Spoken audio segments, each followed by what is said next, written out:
बिस्मिल्लाहिर्रहमानिर्रहीम। अस्सलाम वालेकुम। सांप भी इंसान होते हैं। मेरी एक मरीज़ा मूंजी लगाती थी। मूंजी यानी चावल की पनीरी। पानी से लबालब भरे खेतों में नन्हे पौधे की जड़ें मट्टी में लगानी होती हैं। उसी पानी में घूमते फिरते आवारा सांप भी आ निकलते हैं। मूंजी लगाने वालों का सांप संपोलिए का खौफ निकल गया होता है। तो बीबी मूंजी लगा रही थी कि एक लहराता बल खाता सांप उसके पैरों से आ लिपटा। बीबी ने सांप को उसकी दुम से पकड़ा। सांप ने सर घुमा के बीबी की आंखों में आंखें डाल लीं, जैसे जान बख्शने की दरख्वास्त की।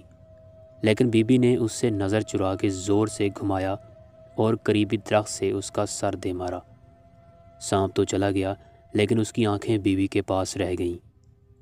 ये सब सुनाते हुए बीबी ने एक बार भी आंख नहीं झपकी और मुझे सांप के इंसानी कालिब में आने वाली तमाम दास्तानें याद आ रही थीं।